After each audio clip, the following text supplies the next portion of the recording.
Because in either game, life or football, the margin for error is so small. I mean, one half a step too late or too early, and you don't quite make it. 1/2 second too slow, too fast, you don't quite catch it. The inches we need are everywhere around us. Hell yeah. They're in every break of the game, every minute, every second.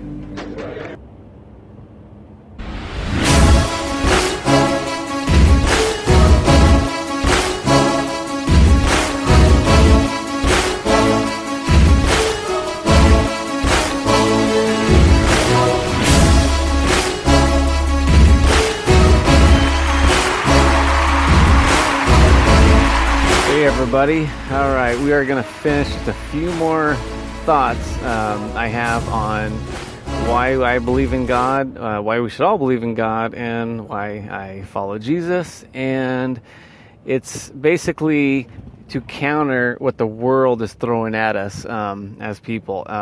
If you listen to my the rest of or the beginning of this podcast, it'll kind of explain where I got to where I'm at. It's not just I was born being a Christian and I just kind of followed suit. I did try to be as neutral as one can be to come up with my thoughts. But I'm finishing up on reasons why we know there's a God, supernatural reasons, even to this day. And one of them is there's a city of Tyre, Tyre, and in the Old Testament, God said, "Hey, I basically don't like you, Tyre. I'm going to take your city and I'm going to throw it in the ocean." And I think it was Alexander the Great. Sure enough, hundreds of years later, conquered the city of Tyre because they were so proud, and he pretty much took that city apart stone by stone and threw it in the ocean. And God also said it's going to be a place for fishermen to hang their nets to dry. In other words, no big, it's not going to be a mecca or skyscrapers on that patch of dirt. And if you look at the city of Tyre, it is a patch of dirt. There's not any big structures on the outskirts. You see a bustling city, so they could easily say, "Hey, this is prime land. We need to come over here and develop." But no, to this day, it is a supernatural event. The fact that God is preserving the city of Tyre by not allowing it to be a hustling, bustling place. It's around water, it has natural springs pumped to it.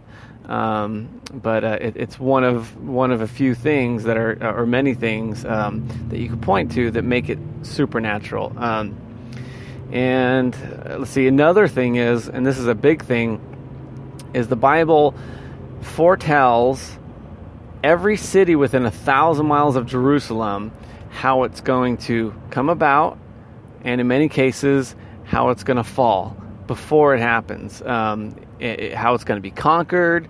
It'll say, okay, this castle will be taken by this soldier climbing this wall, or this water, this walled city will be, the water source will be poisoned or cut off, and it goes on and on. So it's not just things that, beliefs that people have. Oh, I have faith, and while faith is great, and I think, God will reward you for having faith, but he also is smart enough to say, here, I'm going to give you some solid things if you choose to seek them out.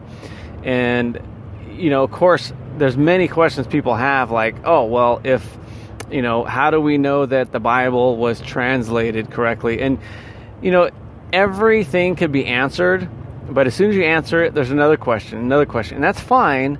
But at a certain point, it's not that people are not believing because they don't have the answers. They just don't want to believe. They think it comes with some inconveniences, or it goes against